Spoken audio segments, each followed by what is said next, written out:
जय हिंद साथियों, स्वागत है आप सभी का हमारे YouTube चैनल पर, जहां पर हम अग्निवीर भर्ती परीक्षा की आपको निःशुल्क तैयारी करवा रहे थे।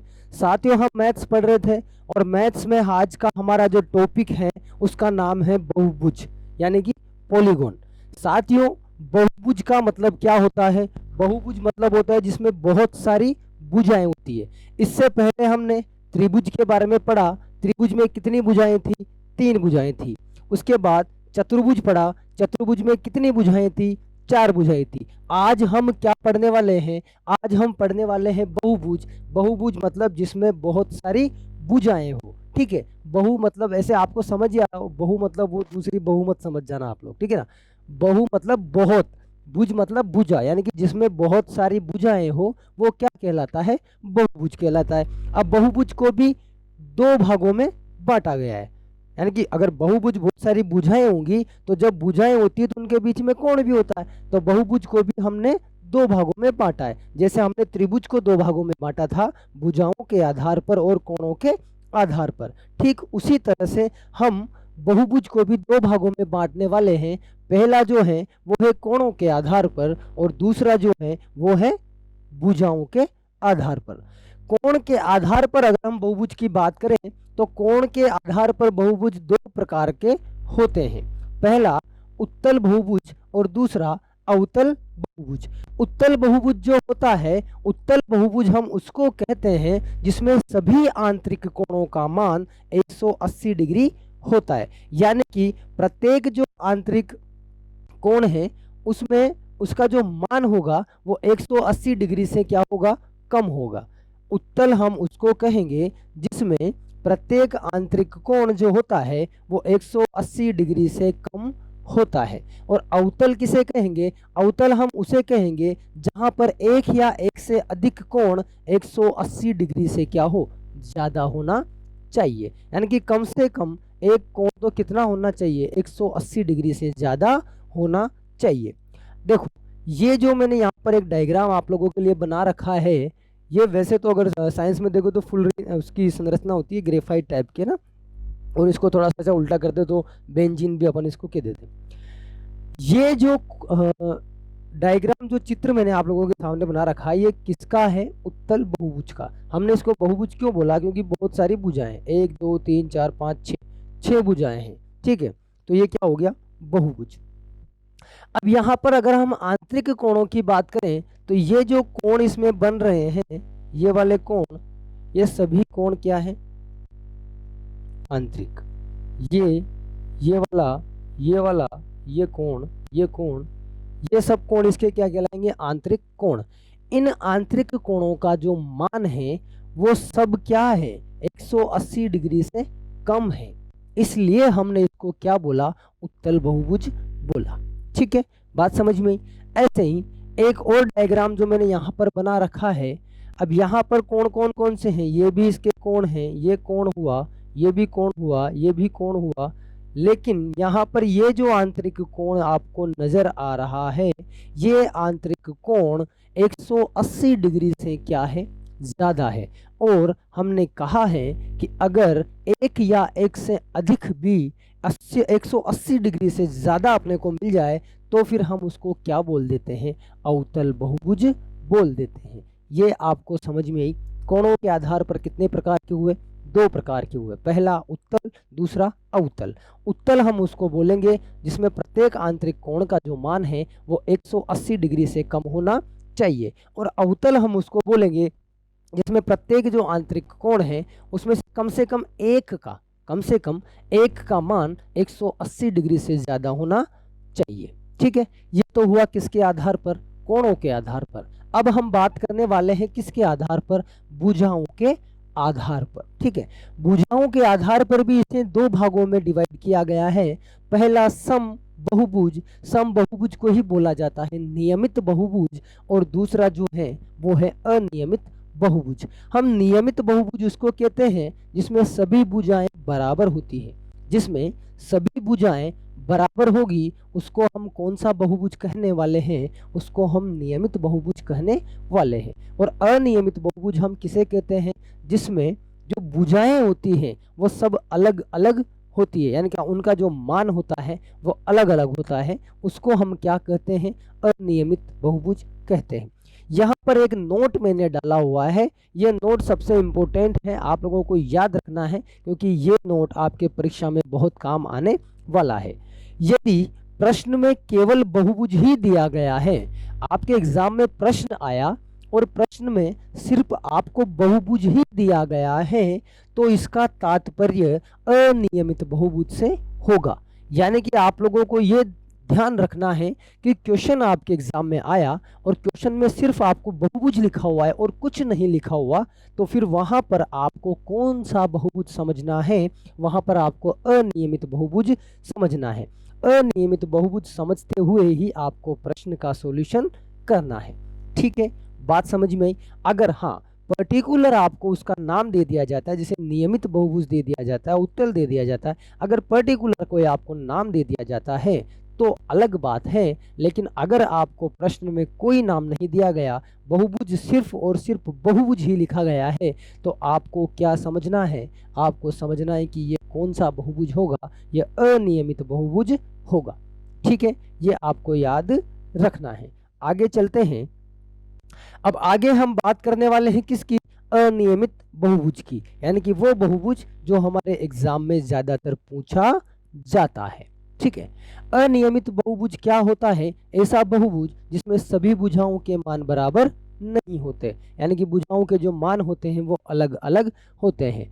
अनियमित बहुभुज की हम बात करें तो यहाँ पर 4 फॉर्मूला मैंने आप लोगों के सामने लिखे हुए हैं। ये चारों ही फॉर्मूले बहुत इंपॉर्टेंट हैं, अगर आपको याद होंगे तो आप प्रश्न आसानी से सोल्व कर पाएंगे। ठीक है, पहला जो है, बहुभुज के सभी आंतरिक कोणों का योग। बहुभुज में आंतरिक कोण भी होंगे और आंतरिक कोण है तो ऑब्वियस सी बात है बाह्य कोण भी होंगे। तो बहुभुज के जो सभी आंतरिक कोणों का योग होता है वो होता है n गुणा 180 माइनस 360, n गुणा 180 माइनस 360। यहाँ से अगर मैं 180 को कॉमन ले लेता हूँ तो मेरे पास क्या बच जाता है, यहाँ पर n बच गया और यहाँ पर 2 बच गया। तो क्या हुआ, 180 ब्रैकेट n माइनस 2, ये मेरे सभी आंतरिक कोणों का क्या है, योग है। और ये जो n है, ये n क्या है, भुजाओं की संख्या। n क्या है, भुजाओं की संख्या, यानी कि वो जो बहुभुज है वो कितनी भुजाओं का है। ठीक है, मैं आप लोगों के सामने प्रूव भी कर देता हूं। हमने त्रिभुज पढ़ लिया था, हमने क्या पढ़ लिया था, त्रिभुज। ठीक है, अब त्रिभुज में कितनी भुजाएं होती हैं, 3 भुजा होती है। त्रिभुज में कितनी भुजा होती है, तो भैया त्रिभुज में 3 भुजा होती है, यानी कि n की वैल्यू कितनी है, 3। n की वैल्यू कितनी है, 3। अब हम इसमें पुट कर देते हैं तो 180 3 माइनस 2, यानी कि 180 गुणा 1, इसका मतलब कितना आया, 180। आपको पता है जब मैं त्रिभुज पढ़ा रहा था तो मैंने आपको वहां बताया था कि त्रिभुज के तीनों जो कोण होते हैं उनका जो योग होता है वो कितना होता है, 180 डिग्री होता है। यानी कि आंतरिक कोणों का योग कितना होता था त्रिभुज में, 180 डिग्री होता था। वो मैंने आप लोगों के सामने यहाँ पे प्रूव कर दिया। ठीक है, तो आपको क्या याद रखना है अनियमित बहुभुज में, कि बहुभुज के जो सभी आंतरिक कोणों का योग होता है वो 180 n-2 होता है। आप किसी भी बहुभुज के इससे आंतरिक कोणों का योग निकाल सकते हैं। चलिए, बहुभुज के जो सभी बाह्य कोण होते हैं उनका जो योग होता है वो फिक्स है, 360 डिग्री ही होगा।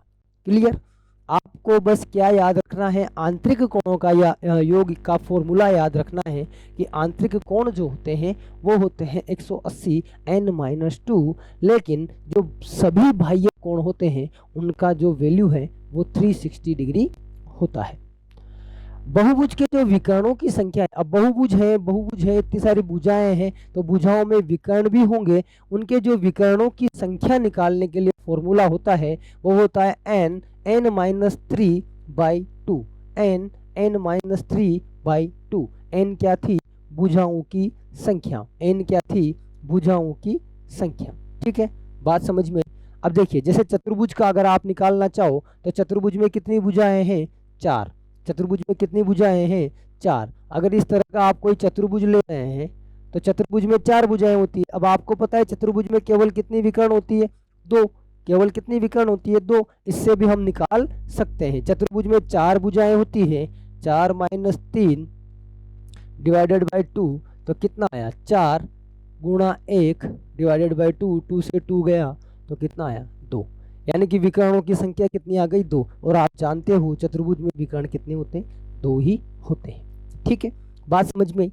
यानी कि बहुभुज के विकर्ण की संख्या कितनी होती है? n-3/2। इसके अलावा एक और इम्पोर्टेंट जो चीज है वो ये है, आंतरिक कोण प्लस बाह्य कोण, यानी कि आंतरिक कोण प्लस बाह्य कोण का योग जो होता है वो 180 डिग्री होता है। बहुभुज में आंतरिक कोण प्लस बाह्य कोण का योग 180 डिग्री होता है। आप लोग अपने दिमाग में फिट बिठा लीजिए, क्योंकि इस संबंध से या इस चीज से आपको बहुत सारे प्रश्नों को हल करने में सुविधा मिलेगी। ठीक है, चारों चीजें आप लोगों को याद होनी चाहिए कि बहुभुज के सभी आंतरिक कोणों का योग 180 n-2 होता है। बहुभुज के सभी बाह्य कोणों का योग 360 डिग्री होता है। विकर्णों की अगर अपने को संख्या निकालनी है तो n-3/2 होता है, और आंतरिक कोण प्लस बाह्य कोणों का जो योग होता है वो कितना होता है भैया? 180 डिग्री होता है। ठीक है, ये हमारी बात हुई किसकी? अनियमित बहुभुज की। आगे हम चलें, और अगर हम नियमित बहुभुज के बारे में अध्ययन करना चाहते हैं तो नियमित या सम बहुभुज हमने आपको बताया, नियमित या सम बहुभुज किसको कहते हैं हम? जिसमें सभी भुजाएं क्या होती है? बराबर होती है। अब अगर हम इसमें वही चारों फॉर्मूला की बात करें तो प्रत्येक आंतरिक कोण का जो मान होता है वो होता है n गुणा 180 माइनस 360/n। यहाँ से हमने 180 कॉमन ले लिया तो 180 n-2/n, ये किसका फॉर्मूला हो गया? प्रत्येक आंतरिक कोण का मान। इसके अलावा प्रत्येक बाह्य कोण का मान जो होता है वो होता है 360 डिग्री बटा n, 360 डिग्री बटा n। विकर्णों की संख्या n-3/2 वही है जो अनियमित में थी, और आंतरिक प्लस बाह्य कोण भी कितना होता है? 180 डिग्री होता है। आप लोग अगर नोटिस करेंगे तो ये दोनों जो चीजें हैं ये नियमित में भी वही है और अनियमित में भी वही है, इनमें कोई ऐसा चेंज नहीं हुआ। चेंज हुआ किसमें? आंतरिक कोण और बाह्य कोण में। हल्का सा चेंज क्या हुआ? वहां पर जो था वो सिर्फ ऊपर वाला था, 180 n-2 था, और वहां पर 360 डिग्री था। यहाँ पर हमने बस इसको एक n से एक्स्ट्रा क्या कर दिया? डिवाइड कर दिया। आप लोगों को ये याद रखना है कि अनियमित में n से डिवाइड नहीं होता था, फॉर्मूला वही है, बस हमने नियमित में क्या कर दिया? n से डिवाइड कर दिया। ठीक है, दोनों चीजें क्लियर हैं। बड़ा ही छोटा सा टॉपिक है, ज़्यादा बड़ा टॉपिक नहीं है। आपको बस ये कुछ चीज़ें हैं जो आपको याद होनी चाहिए, आप सारे क्वेश्चंस आसानी से अटेम्प्ट कर पाएंगे। बहुभुज का अगर कोई क्वेश्चन आता है तो मैं निश्चित रूप से आप लोगों से कह दूंगा कि अगर आपको ये सब याद है तो आपका क्वेश्चन गलत नहीं होगा। ठीक है, आपको अनियमित और नियमित में अंतर समझ में आना चाहिए। वहाँ जो फॉर्मूला था वहाँ पर केवल ऊपर वाला पार्ट था, ये दोनों तो सेम थे ही। वहाँ पर 180 n-2/n था, यहाँ पर 360 डिग्री डिवाइडेड बाई n है। ठीक है, क्लियर? बात समझ में आ गई है ना? कुछ भी अंतर नहीं था।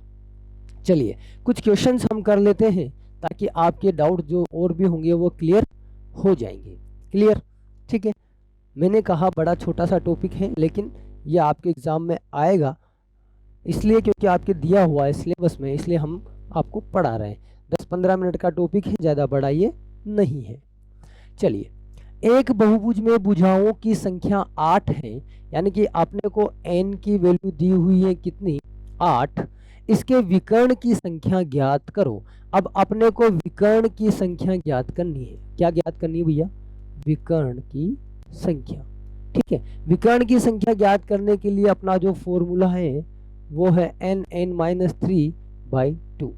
n-3/2 देख लीजिए, n-3/2 अपने को ये फॉर्मूला लगाना है और आंसर निकालना है। अब देखो यहाँ पर केवल बहुभुज दिया हुआ है, तो मैंने आपको बोला था अगर प्रश्न में आपको स्पेशली नाम नहीं दिया जाता है, केवल बहुभुज ही दिया जाता है, तो हमें समझ जाना चाहिए कि हम किस बहुभुज की बात कर रहे हैं, हम अनियमित बहुभुज की बात कर रहे हैं। चलिए अब बस वैल्यू पुट कर दो, अपना आंसर आसानी से आ जाएगा।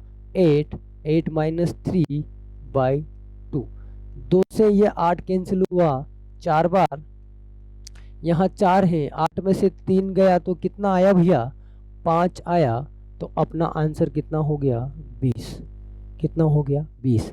यानी कि अगर भुजाओं की संख्या 8 है तो अष्टभुज बन गया, तो अष्टभुज में विकर्ण कितने आएंगे आपके पास, 20 विकर्ण आ गए। कितने विकर्ण आ गए, 20, यानी कि आप 20 विकर्ण बना सकते हैं। ठीक है, समझ में आई बात। अष्टभुज में कितने विकर्ण बना सकते हो आप लोग, 20।